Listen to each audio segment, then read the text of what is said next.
for Faith Book, the Book of Faith, the Word of God, the Bible.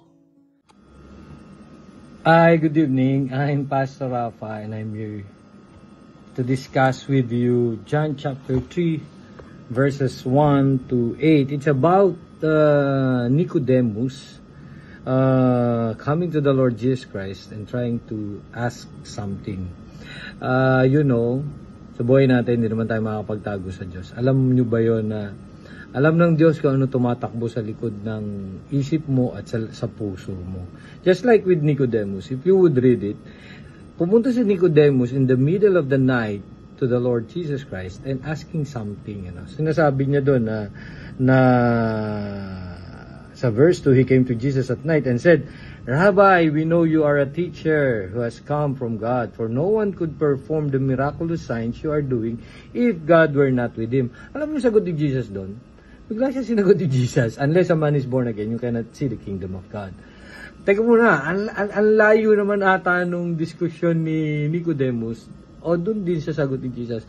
But sa Diyos, walang paligoy-ligoy. Alam ng Diyos kung anong nasa puso mo. Alam din ng Diyos kung ano ang kailangan mo.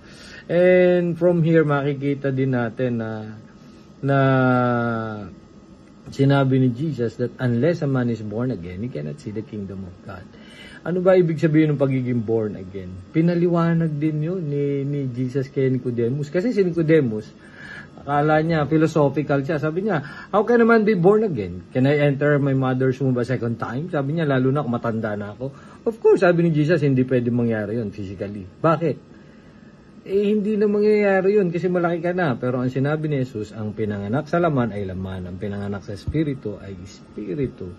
So, when we believe in the Lord Jesus Christ, our spirits are being given birth by God's Spirit. Kaya yun yung tinatawag na pagiging born again. Tapos sinabi ni Jesus, nagbigay pa siya ng example, na nararamdaman mo yung hangin pero hindi mo nakikita kung saan ang gagaling at saan papunta. Ang nakikita mo yung alikabok sa hangin. Ang nakikita mo maaari, the dried leaves and tinatangay ng hangin kung saan man papunta ang direksyon ng hangin. That's how it is with our faith as we accept Christ. Ang nakikita mo mga ebidensya. Hindi mo man nakita na pumasok ang banal na spirito sa iyo, pero you believe na ang banal na spirito na nahan sa iyo, ang spirito ng Panginoon ay nasa iyo. Yun ang sinasabi ni Jesus dito. Ang makikita natin ay ebidensya ng pagiging born again. It's so easy to say na, I have already knew the Lord Jesus Christ, tinanggap ko siya. Madaling sabihin yun. Pero makikita yon sa buhay nating lahat. Kung paano tayo namumuhay bilang mga tunay na tagasunod ni Kristo. Si Nicodemus is a bright person, the teacher of all teacher, parang gano'n yan, the teacher sa Jerusalem ng Israel. Pero anong sinabi ni Jesus doon, na parang yung tugon ni Jesus sa kanya, straight to the point. Sabi ni Nicodemus, wala namang makakagawa ng ginagawa mo kung hindi galing sa Diyos.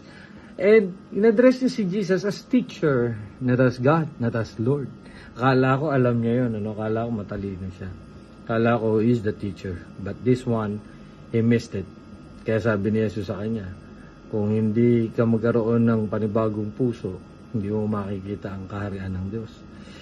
Same with us here sa ating panahon ngayon, na unless makilala mong personal ang Panginoong Yesus bilang sarili mong Diyos at tagapagligtas at ipamuhay mo yung pananampalataya na yun, makita ang pagbabago sa iyo, makita yung tunay na relasyon mo sa Diyos sa pamamagitan ng buhay mo, baliwala lahat yung natututunan natin.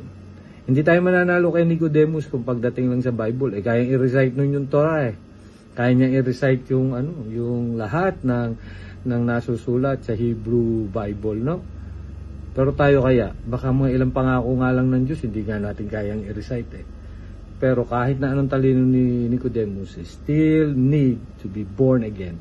Kailangan niya sumuko, humingi ng tawad sa Diyos, magrepent sa lahat ng kasalanan at tanggapin si Jesus bilang kanyang sariling Diyos at tagapagligtas. Same with us, mga kapatid. Unless we repent and receive the grace of God in our lives, hindi tayo makakarating sa kalwalhatian ng Diyos. But praise be to God, He has given us a new heart through the Lord Jesus Christ. So mamuhay tayong may pananampalataya, pag-asa, paniniwala, at hope itong 2024. God bless you.